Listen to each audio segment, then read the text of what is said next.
Hey, welcome to the Whistleblower Newsroom. I'm Kristina Borjesson here with my co-host Celia Farber.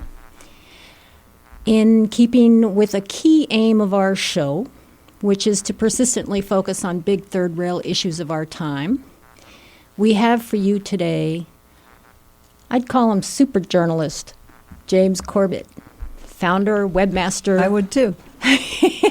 Producer and editor of the Corbett Report, an outlet for independent critical analysis of politics, society, history, and economics. And the Corbett Report has been around for well more than a decade. Corbett has produced thousands of hours of audio and video media for his website, which includes a podcast and many online documentaries and series. Anyone familiar with his work, and I've followed his work for years, anyone familiar with his work knows that Corbett is a reporter who maintains a laser beam focus on the facts, and that he conducts ongoing investigations of third rail issues, particularly 9/11. No one can pinpoint the BS in false narratives like Corbett. He's here today to discuss 9/11 and his must-see documentary, as well as it's broken down into a series, too, called 9/11 Whistleblowers. So what our listeners are going to get today, excuse me, is the clearest, most forthright account of what's true and what isn't, who the 9/11 whistleblowers are, who the bad guys are in this story, and what's new in the international effort to get accountability for the past and ongoing crimes associated with this horrific event. Welcome, James. We're thrilled to have you. Welcome. I'm thrilled to be here, and with such a glowing introduction, I only hope I can live up to it. But we certainly will live up to the title of touching the third rail issue. In fact, it is probably the issue that got me into journalism in the first place and doing what it is that I do. So it's one that I'm very passionate about. Well, you have already earned this glowing praise because you've been at it for so long, and I'm familiar with your work, and that's how I view your work. So I want to start today with a video piece. To me, it's unforgettable. I saw it, how long ago was it that you did it, but it's an excellent example of your sublimely well-honed BS detector. It's a breakdown of the official narrative for 9/11, hilarious and infuriating at the same time. I think it's something everyone should hear, and I want to kick off our show with you with that piece, if you don't mind. So, Jess, could you play that piece for us? Jess is our wonderful engineer that we love very much.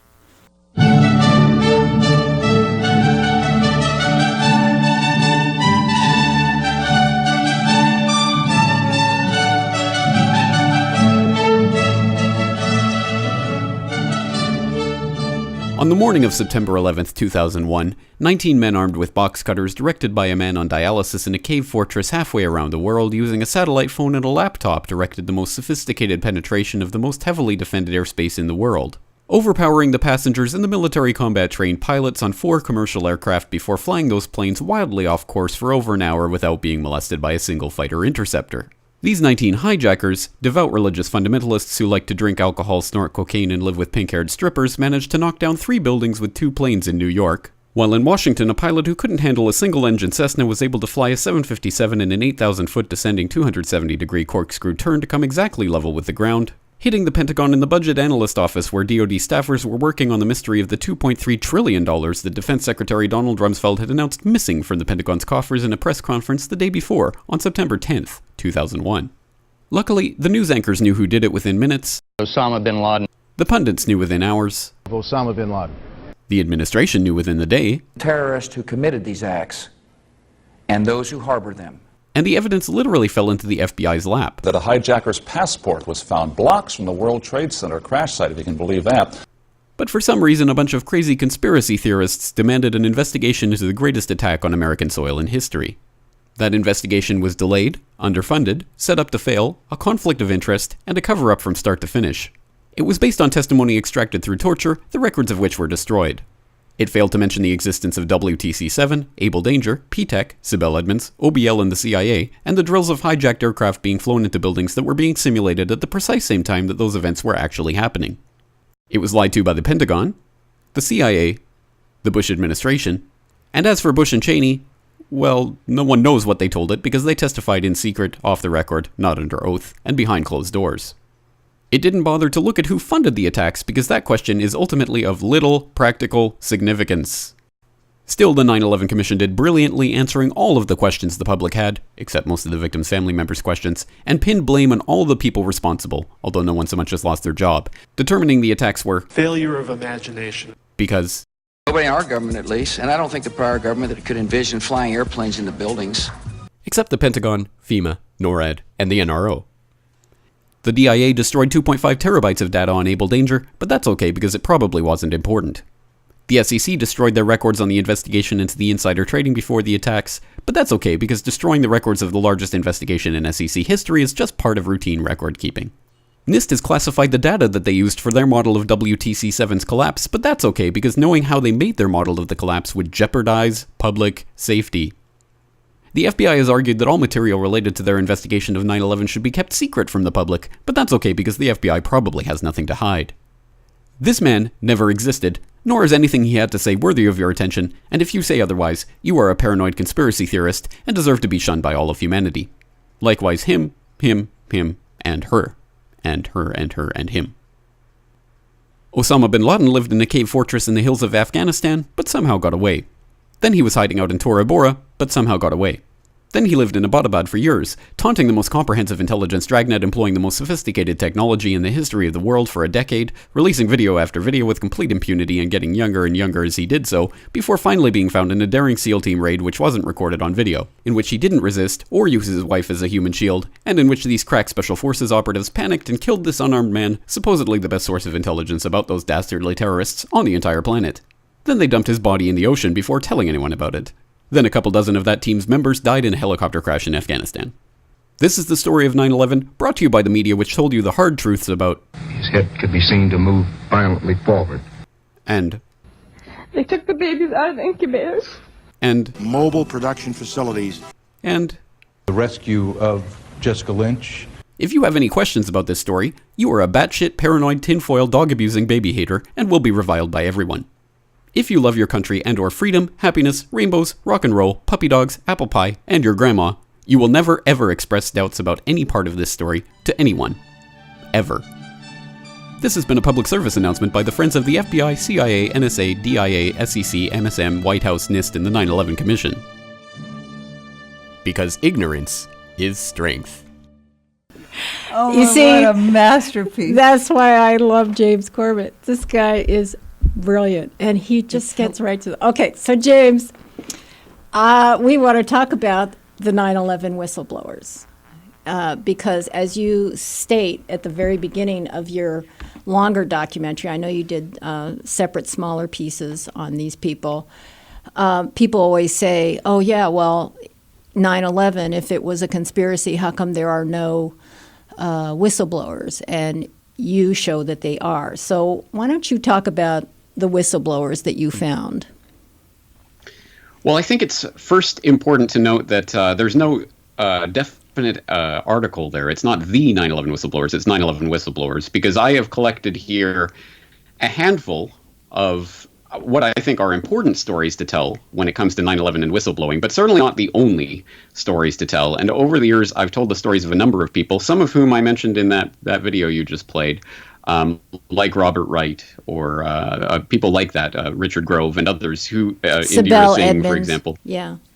A number of people who have stories that I think are important with regards to 9/11. But I did select these particular ones for this particular documentary because I think they do a good job of representing the idea, the central idea, which is a rebuke against that old canard that if there was something fishy about 9/11, there'd be someone to blow the whistle on it. Well, I want to tell people there have been, in fact, numerous people who have blown the whistle, and they have been, as your listeners will no doubt not be surprised to hear, systematically ignored by the very system that, they're trying to blow the whistle on.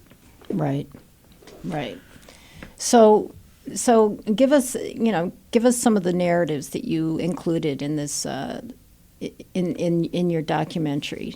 We actually had Kevin on, our our show here, and he told us his story. So, but briefly remind the audience about Kevin Ryan. Kevin Ryan, as you talked to him a few weeks ago, he was an employee at the Environmental Health Laboratories in South Bend, Indiana, which was, at the time, it was a subsidiary of Underwriters Laboratories. And the head of UL, the CEO at that time, Loring Knobloch, came to Kevin Ryan's site in Indiana in the weeks following 9/11 and made an offhand comment that Underwriters Laboratory had underwritten the steel in the World Trade Center. And said that almost as a point of pride.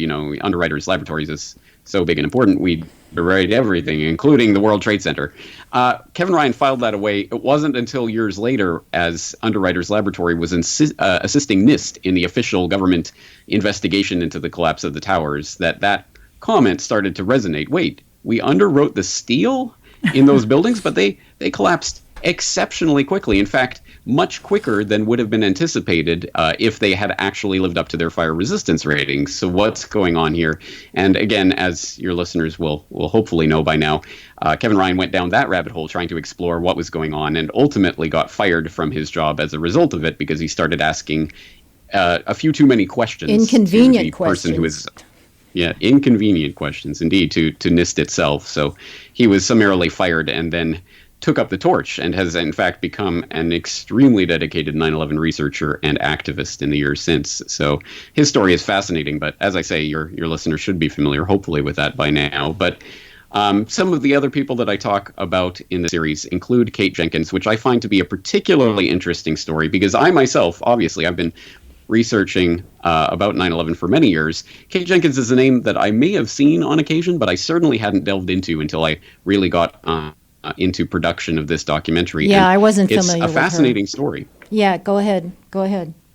Tell it. Well, I think she's a particularly interesting whistleblower when it comes to 9/11 because a lot of the 9/11 whistleblowers were first-time whistleblowers. It was their first time encountering information like this and trying to blow the whistle. Well, Kate Jenkins was not a first-time whistleblower when it comes to her agency, specifically the Environmental Protection Agency, where she had worked since 1979 as an environmental scientist. She was with the Office of Solid Waste and Emergency Response, and she specialized in dioxin, better known as Agent Orange, which of course was primarily manufactured by Monsanto Chemical Corporation, at least during the Vietnam War. And that led in the 1980s to a lawsuit of employees of the Monsanto Corporation and various servicemen who were saying that their cancers and other health problems were directly linked to the dioxins that they had handled that Monsanto had produced and that they knew were toxic. Monsanto, etc. This directly, of course, impinged on Dr. Jenkins and her knowledge, and she ultimately wrote a memo that became an important part of this whole drama, basically blowing the whistle on the EPA, relying on faulty Monsanto-sponsored studies to try to dismiss the link between the Agent Orange and the cancer and other such problems.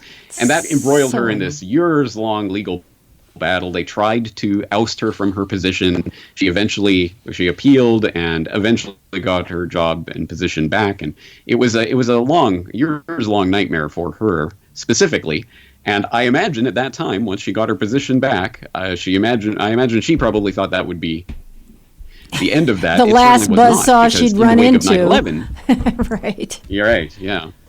Unfortunately not, no, because in the wake of 9/11, the EPA, of course, became heavily involved in the aspect of the cleanup. What kind of cleanup will be needed to get rid of this waste from Manhattan, and how has it affected the air quality, which we now know, of course, is a very large story that has been more or less swept under the rug, except for the thousands upon thousands of dead or dying first responders who are still suffering from the effects. So this is a part of the crime 9/11. that keeps on giving in terms of death, right?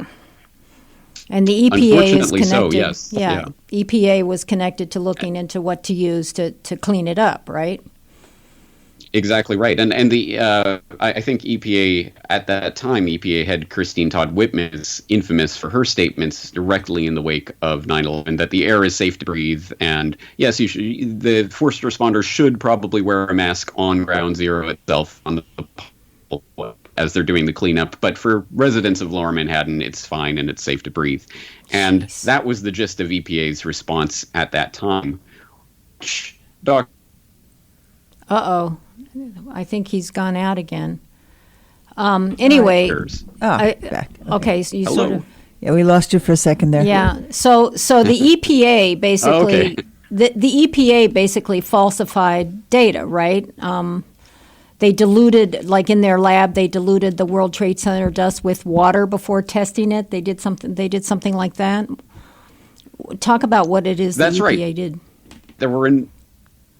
There were a number of things that she pointed out. In fact, she in 2007 she penned a 134-page letter that really you must at least see, if not read all of it. But it's documented, footnoted, and goes through step by step all of the different groups that played a role in the determination of this nonsense that we now know is killing people to this very day. And she talked about various things like diluting dust samples 60 plus times before measuring their effects and other things like that. She also pointed out something that I thought was quite interesting with regards to Libby, Montana, which was a designated Superfund site. So the EPA designated it as a special site for special cleanup because it had been adjacent to essentially a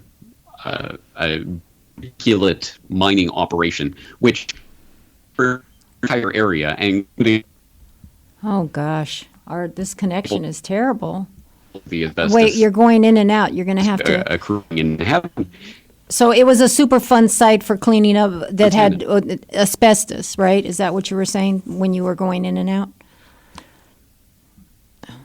So let's see. Should we try That is to correct. make Yes, a new and connection? she pointed out that the concentration of it. She pointed out that I think we should. Okay, everybody. We our guest is calling us from Japan. Japan. We're in Japan. I'm not sure. Okay. I Anyway, know Japan. it's not Tokyo. Japan I think we is need. Japan, and it's far away, and we're having some connection problems. So we're going to see. We should try the phone number and see if that isn't better. Okay, you're going to go to the phone number. Okay, great. So we'll just talk. For a Yeah. few So moments until we anyway, get him back. I'll just sort of pick up a little bit. So Christine Todd Whitman, she lies and gives out this false information about the air being clean and how, and then later on when she's confronted about it, she Don't goes, just say anything. It's astounding. "Oh, it's unbelievable." Well, and then but even then when she's confronted about it later, she goes, "Well, that was the best information that was provided to me at the time, and research has progressed since then." As if new information had been provided after Right. she had said what she said. So are you there now, James? I believe I am. Oh, that's good. much better. Okay, that's better. So you were talking about this Superfund site with asbestos. So how does that connect to the EPA covering up the 9/11 stuff? So Dr. Jenkins' point in that was to say that the Libby, Montana site was declared a Superfund site, and which meant that all of these funds would be committed to the cleanup of the residents in the area, etc. Despite the fact that the Libby, Montana site had concentrations of asbestos that were 22 times less than the concentration found in residential apartments and other places in Lower Manhattan. So if you were going to declare Libby, Montana a Superfund site and an emergency and it had to be cleaned up, why not do that in Manhattan? Well, Right. obviously, because it would be orders of magnitude much more money that would need to be spent. And and obviously it would also cause panic and further hinder the solution to 9/11, which was given to us in the wake of 9/11 by the Bush administration, which was, of course, to continue shopping and continue business as usual. Well, also, Well, that I would have mean, if obviously it caused a became a problem. Superfund site and you had to clean it up, you might have to clean up other things that you wouldn't want to convey to the public existed in the debris, in the remaining debris also, right?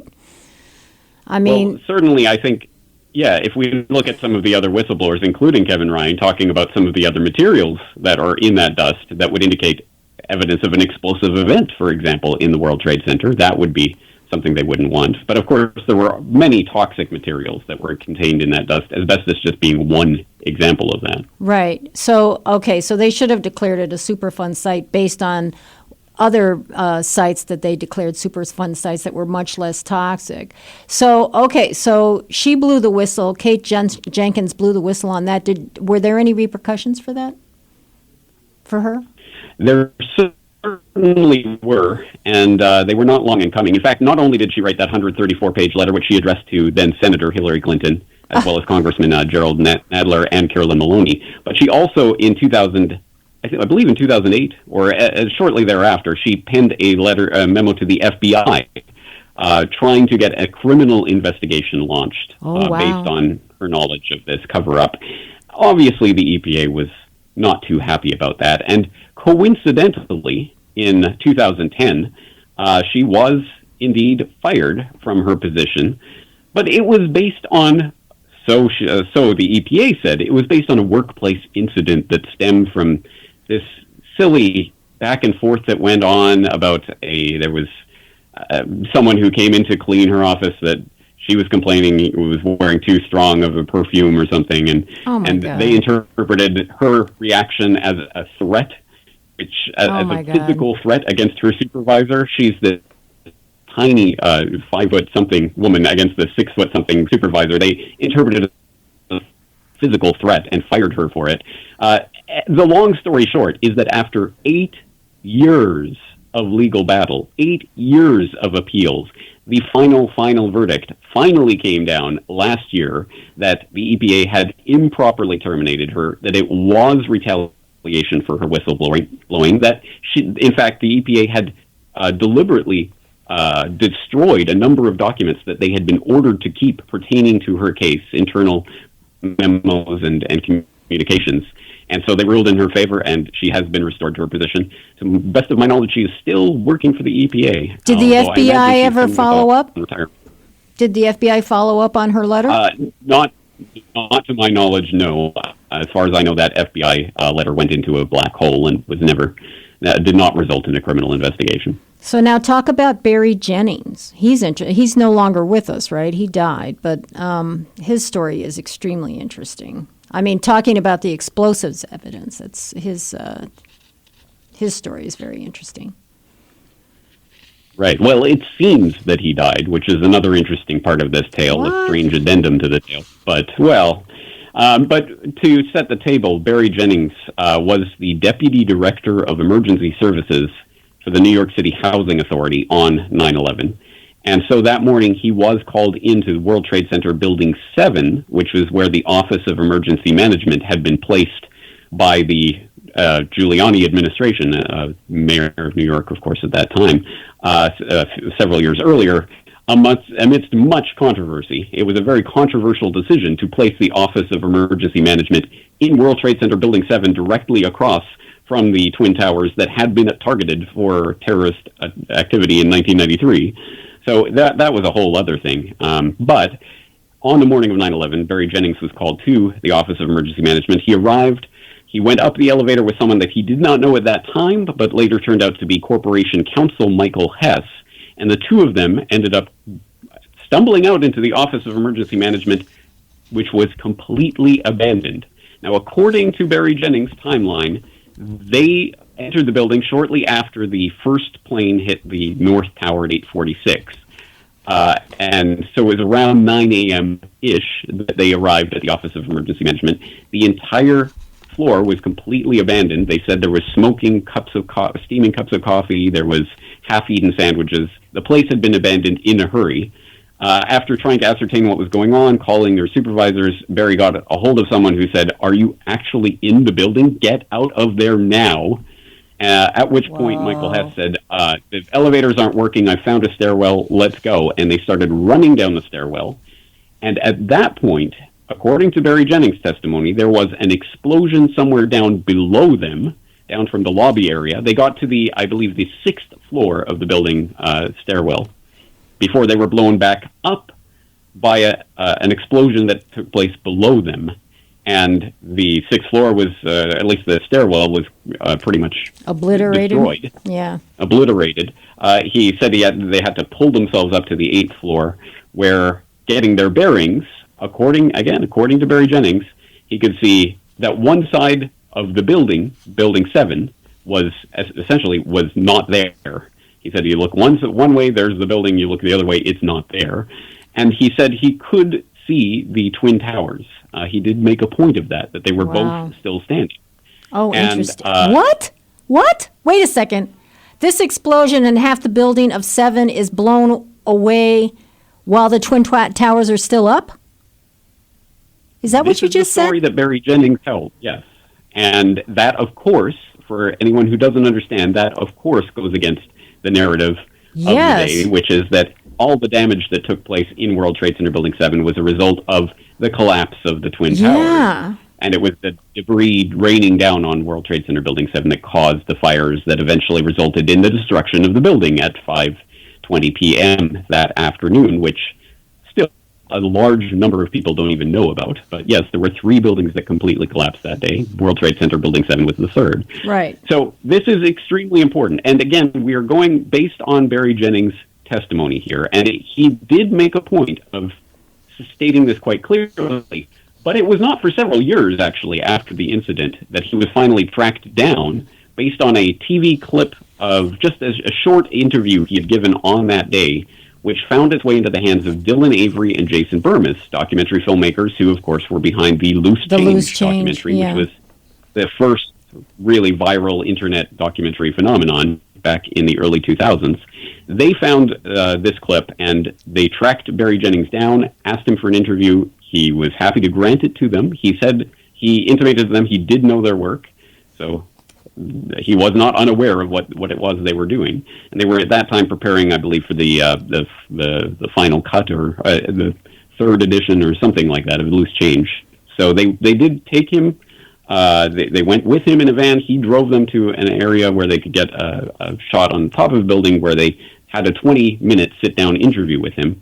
And it was extremely thorough. They definitely went over the timeline. They pressed him on it. Are you sure? Were the Twin Towers still standing? How did you know? He told the story a couple of times about the firefighters that came to rescue him and Hess, who were still trapped, obviously, up there on the 8th floor. They had broken out of one of the windows.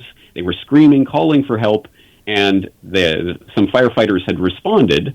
They said he was going to, Barry Jennings said he was going to try to take the fire hose and slide down from the 8th floor down to the street, and the firefighter said, "Don't do it, that will not hold you. Don't worry, we're coming for you." And then there was panic, confusion, dust, and the firefighters ran away. And then a little while later, they came back, and the same scene played out. And, "Oh, don't worry, we're coming to get you." And then panic, confusion, something happened. They all run away. And the firefighters kept leaving because Building 1 went down, they went away. Building 2 went down, they went away. Is that correct? That's exactly what Barry Jennings said. Wow. And he stressed that point. Whoa, they that's went away so when the interesting. first building collapsed, and they came back, and they went away when the second tower collapsed.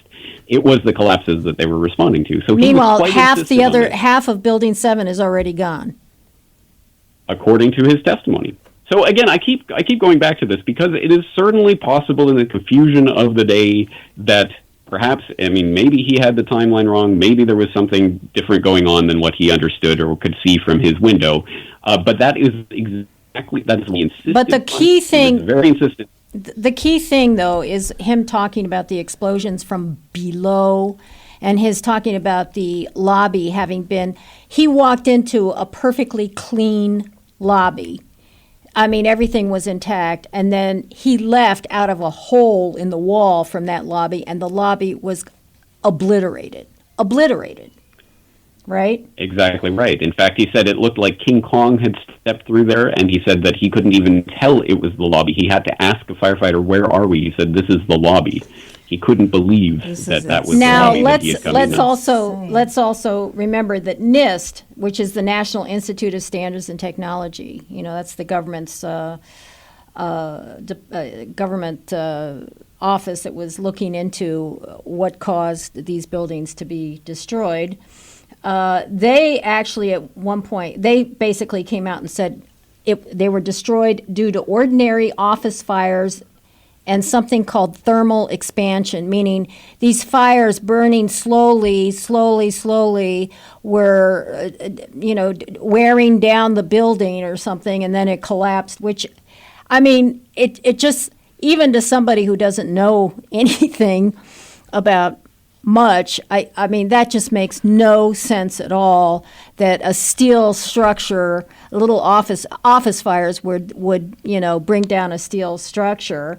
And also, it doesn't account for the explosions and the complete obliteration of the lobby. But they came out with that, and then they moved the target. And when somebody says, "Oh, that is absurd," then they move the target. They move the explanation. And the second, and I've seen this before. We've all seen this movie before. And the next explanation was, it was because of a boiler that exploded, right? And unfortunately for them, Jennings was an old boiler guy, right? He had worked on boilers. He was familiar with boilers, and he was like, "There's no way that it would have been just a boiler." Can I pull us back into unifying theories? James, do you have one? Do you have a theory of 9/11? Who did it? Why? Who done it? How? Or do you focus on? This is just the official narrative is so shattered.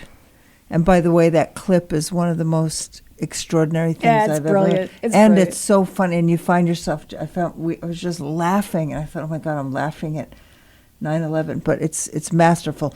So. Do you have a theory of what happened on 9/11?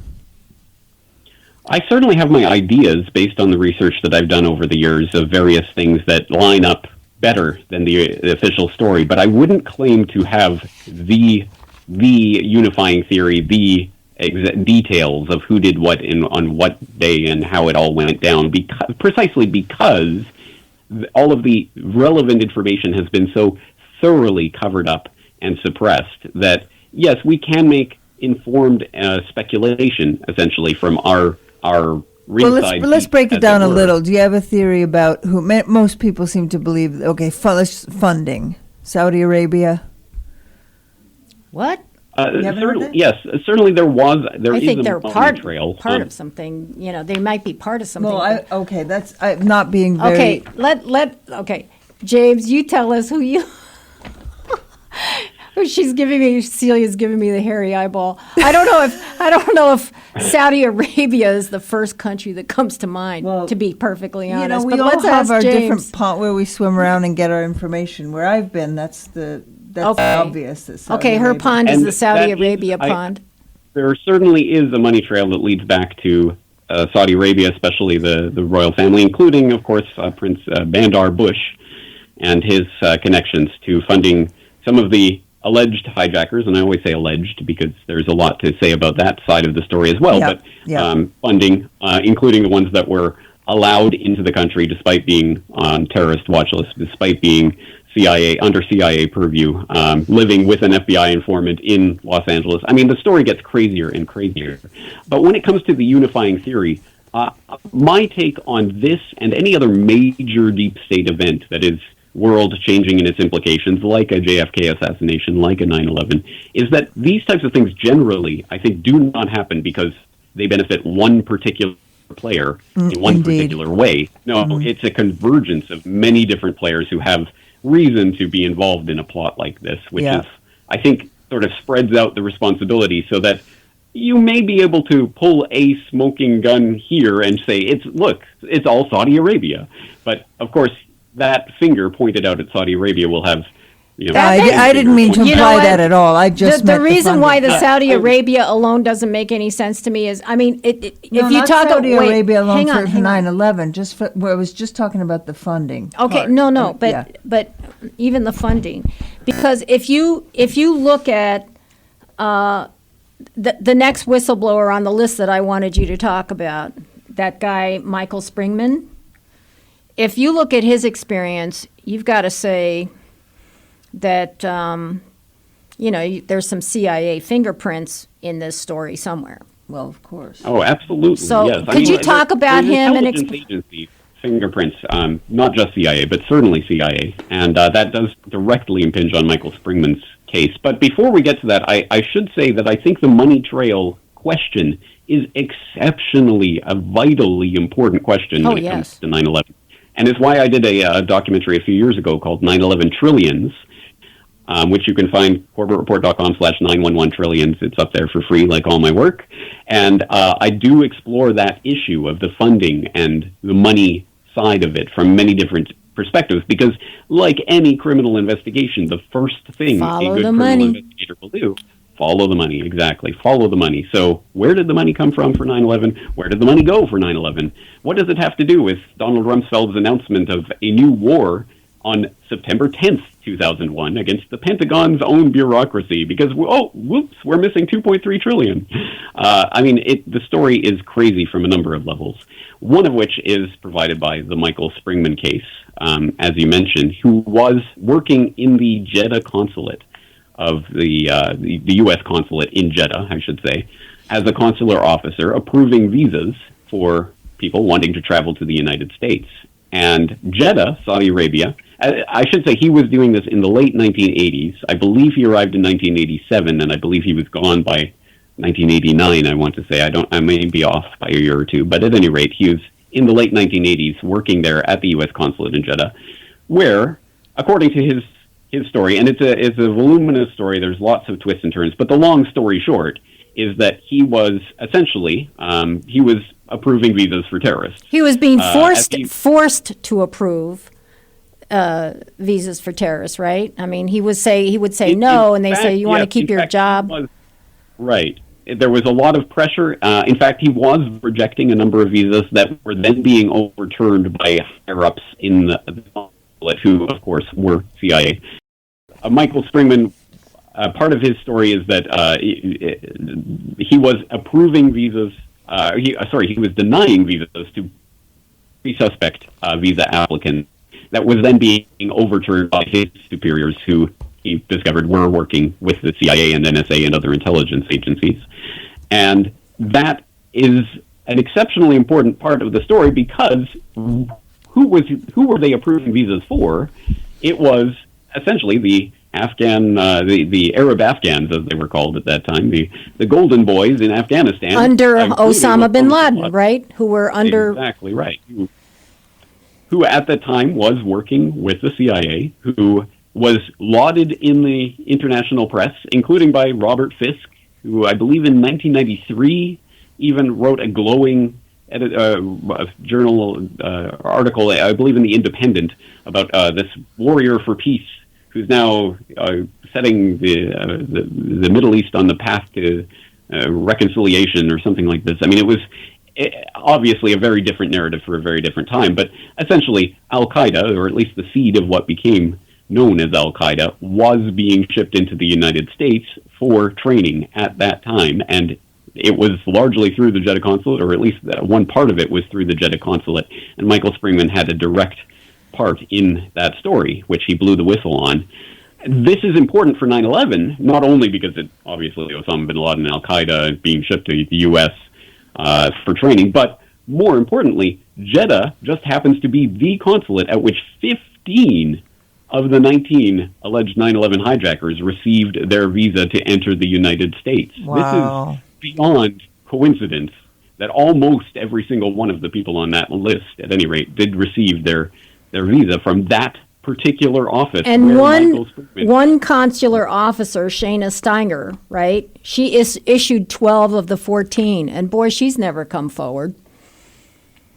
No, she has been talked to, at any rate, by Michael Springman, who, in the course of researching his book called Visas for Al-Qaeda, he did track down and he did talk to Shayna Steiger and tried to get information out from her about what happened and what do you think was going on, but she was not very forthcoming with him at the time and basically left him with no further answers. But there are a few documents in the 9/11 archives that do talk about this story. If you look into the travel and visa monograph of the 9/11 Commission, there are documents appended to that include a interview with a consular officer. Obviously, the name is blocked out, but it is clearly Shayna Steiger, and it is talking about her experience and the visas that were issued. So this has been addressed in the deep levels of the archives of the 9/11 Commission, etc., but of course never made its way into the 9/11 Commission report or the official narrative in any substantial sense. This is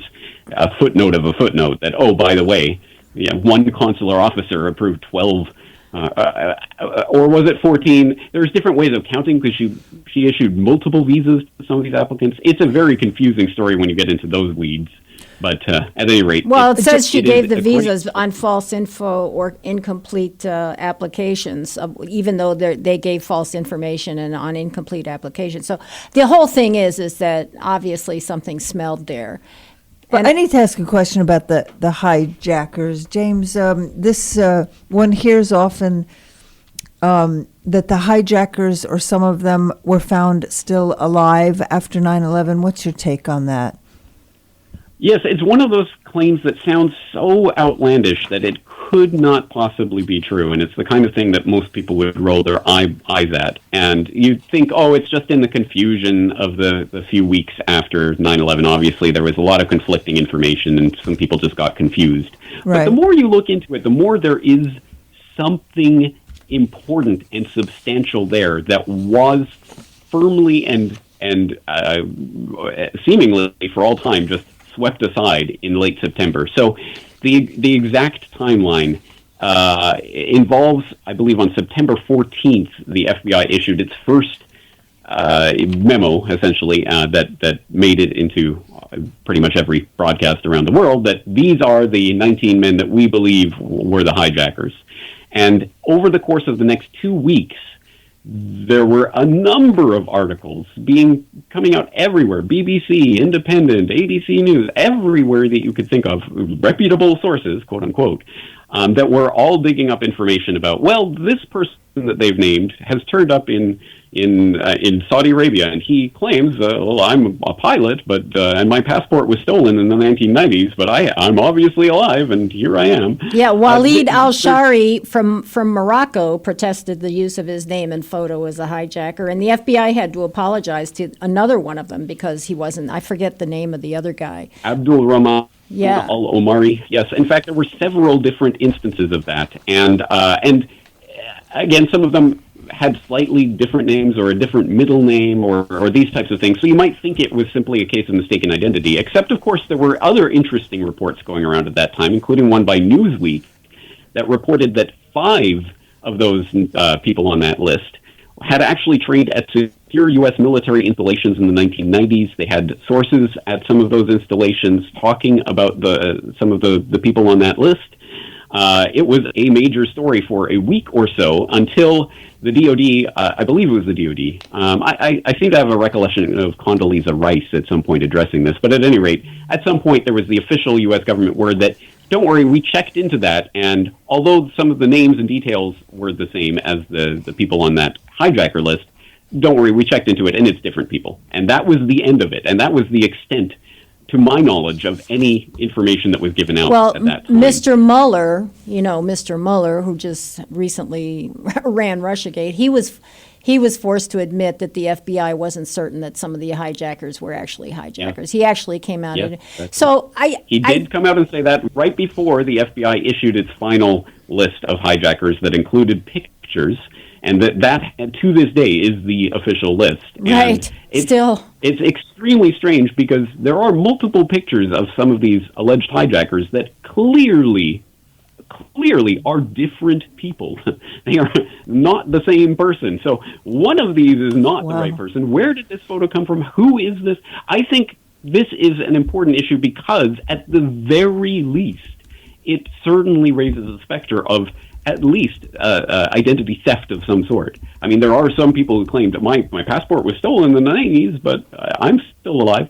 It's very possible that some of these names, aliases, could be stolen identity, something along those lines. But that was swept under the rug so quickly that one wonders where that investigation ultimately ended up. You know, unfortunately, like, the time is going by, and there's something that I really, really want to get to, which is, you know, I just want to start this off, and then I want you to pick this up. Let's talk about following the money. Let's talk about the fact, first of all, it seemed like when you see what happened with the first Trade Center bombing, the first one, again, the FBI has some guy inside working, you know, they have their informant, and and at some point they pull the guy out. The guy is completely freaked out because he says they're going to blow up the thing, and then they blow it up. Okay, next thing you know, on this one, the FBI, the CIA is forcing people to get visas. FBI, Cindy Sheehan, she's saying that they're shutting down information. I mean, there's... I think he's calling Riley. Bandar Bush, you know, and you know, Bandar Bush is in the mix.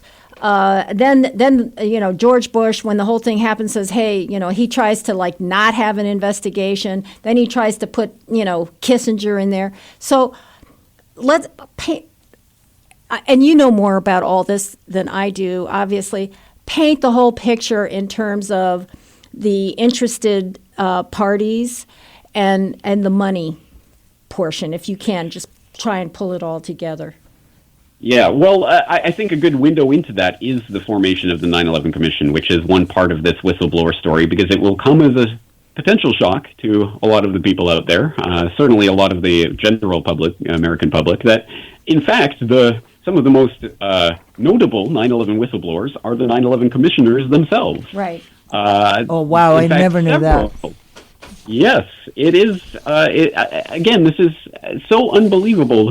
The mind boggles. But 6 out of the 10 9/11 commissioners have publicly expressed concern that the commission was misled, stymied, hampered by conflicts of interest, and, of course, in the famous words of co-chairs Kane and Hamilton, set up to fail. Well, forced, and they said they were forced to participate in a cover-up. They are Tom Keene, Lee Hamilton, Bob Kerrey, John Lehman, and John Romer, right?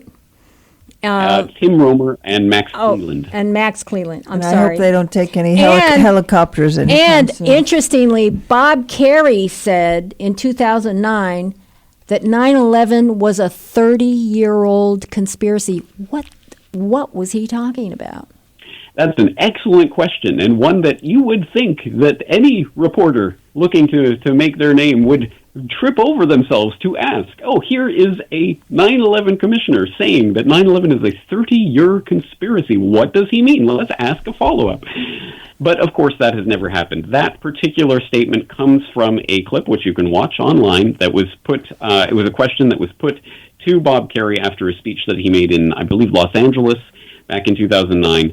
And it was, of course, by an independent media personality who asked the question about supporting a criminal investigation into 9/11. And they had a back and forth, at which some point he says, the problem is it's a 30-year-old conspiracy.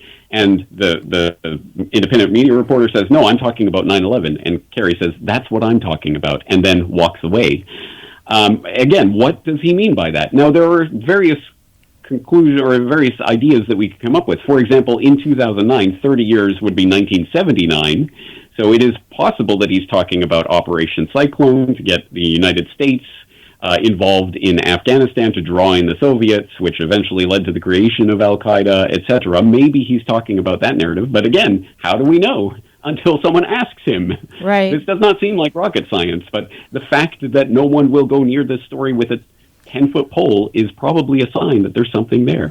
Well, I think the thing that troubles me the most is that, you know, people say Saudi Arabia, okay, fine. But it also seems to me like our own You know, our own agencies had to have been involved in this, from the Pentagon to the CIA, State Department, et cetera, had to be involved in this for it to happen. It's such a huge operation. So many things had to happen. But those two things are not in conflict. No, I'm not saying they are in conflict. I'm just trying to get, as you said, I'm trying to get James to give us a window into what he might think, into what his, as close to unified theory as he can possibly get.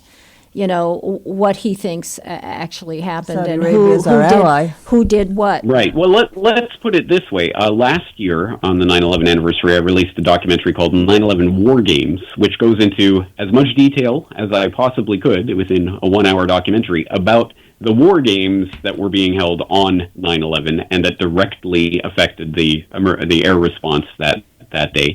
And the fact that it is inescapable after watching that elements within the Department of Defense generally, and certainly within NORAD, had to have been involved in the suppression of the response that morning that allowed those planes to be wildly off course for a very long time without any interception. It was allowed to happen, and we can see that from a number of different angles, one of which is the war game angle, which I would suggest people check into. But you're right. I mean, whether it comes to the CIA and their various fingerprints on various operations, the FBI actually stifling ongoing investigations that were happening at that time, including into Zacharias Moussaoui and others. When it comes to the DOD and the fact that the 9/11 Commission was even considering pressing criminal charges against members of the Pentagon who they knew had deliberately lied about the timeline that morning and their response. But they did not press those charges, unfortunately. But again, it's any way that you look at it, there is no way that A, the official story is the actual story, or B, that elements within the government, certainly, and outside of the government as well, must have known about, facilitated, and actively covered up what took place that day. It's inescapable when you come to it from a number of different angles, like the money trail, like the air response. So the money trail, let's talk about the money trail for a minute. So the money trail is, first of all, the $3.2 trillion that the Pentagon lost. All those records were gone. Boom. Okay. Right? So they say. Okay, so they say. I mean, that's a much bigger story that goes back to the late 1990s. I'm just saying. I'm just saying that it's interesting the timing of his. I'm sure there is a bigger story, but announcing this and talking and literally saying we're declaring a war on bureaucracy and all of this, and saying, which is an interesting pull quote from my 9/11. Trillions documentary. One might ask, how can the defense secretary attack the Pentagon in front of the American public? Something along those lines. Just stunning statements that came from that speech, delivered on September 10th, 2001, which obviously, how could that possibly... I mean, usually they bury a story on Friday afternoon, not on Monday morning. How are they going to get out of this one? 9/11, that's how. Well, when you followed the money, what were the key things that you found? There were a few different aspects that I approached it from. One is the 9/11 heist, which has to do with the destruction of the Twin Towers, the insurance, the Silverstein story that people probably have heard in some iteration before, but also about some of the remarkable information that's come out about, or that started to come out about what was found on the hard drives of some of the financial institutions that were trading in the World Trade Center, up to and including 9/11. And some of the information that indicates that enormous amounts of money were being traded during the attacks. And that evidence was destroyed in the destruction of the towers, except for a company called Convar, which was working on recovering those hard drives and starting to get some of the information out of them. But then that investigation was taken over by the FBI and promptly covered up, never heard of again. Which was one of the fascinating aspects of it. So the FBI is definitely a major participant in this 9/11 event. There's no way around it. Absolutely, fingerprints all over.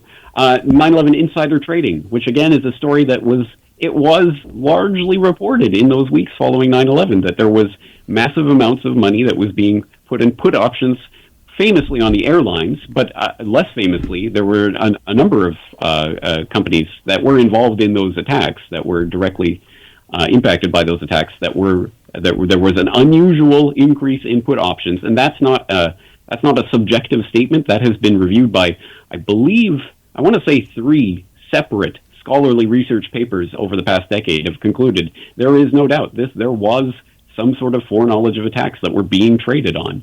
But I guess my big question is, when you follow the money, when you follow the forensic evidence, whose fingerprints are actually on the carrying out of this this event? I mean, do you really think that these hijackers who couldn't fly planes actually did that? I mean, I know there are factions in the 9/11 Truth Movement who think that there were no planes that hit the building. Well, I just want his assessment. Sorry. I didn't mean to cut you off. I just want quickly, because we're running out of time, your assessment, given what you know about the forensic evidence, given what you know about the circumstances, the timeline, given what you know about the actual thing carried out, and given what you know about the alleged hijackers, who do you think actually physically carried this out? You mean in the planes, Kristina? Yeah, in the planes. Because we already addressed who directed this thing? Who directed this thing? A lot of the signs point back to Dick Cheney's office as being an extremely important office, and the allegation has been made that he was running P-Tech software in the emergency bunker underneath the White House on 9/11. And most people will have no idea what P-Tech is. But I did address that in my 9/11 Trillions documentary for people who want to delve into it. Essentially software that would have been able to have affected and coordinated the response or lack thereof on that day, which is just another entire rabbit hole in and of itself. My God. There's no doubt that elements within the government and within the intelligence agencies, both in the United States and in Israel and in Saudi Arabia and in other countries, presumably, but certainly those ones are the would big have 3. been implicated in the plot. That's what I keep hearing, Israel, U.S., So Saudi if you Arabia. were going to extraordinarily render a terrorist... By the way, we have 2 minutes. If you could have the power to extraordinarily render any of the, quote, terrorists involved in 9/11, who would you extraordinarily render, James? This is probably not the way I would want to put this question, but someone who should absolutely be questioned for the part that he played in the events of 9/11, Dick Cheney, Donald Rumsfeld, would be a place to start. I think that's where we could get off. It's interesting how Donald Rumsfeld is never seen or heard He's anywhere. disappeared. I keep thinking about that. And Condoleezza Rice and Colin Powell. Have you thought about that, James? They're just gone, those guys. They're not in the public sphere. Well, and only when needed. But I'm sure Darth Cheney will be getting his 15th heart transplant soon, and will become a new man, right? Let's tell our listeners real quick, where can they find you and your great work? Give us your website. CorbettReport.com, CORBETT report.com. All my work is there for free. Oh, please, James, you have to come back again, because we were going to talk about propaganda. Yeah. You were great. Thank you so much. It was great having you. Thank you, anytime. Thank you, Okay, James. bye. Since the day of 9/11, we've been told what happened. Freedom itself is under attack. We've been told who to blame. The Taliban and Al-Qaeda. Osama bin Laden. Terrorists in the terrorist network. Osama bin Laden, the leader of Al-Qaeda. We've been told what to think. Let us never tolerate outrageous conspiracy theories concerning the attacks of September the 11th.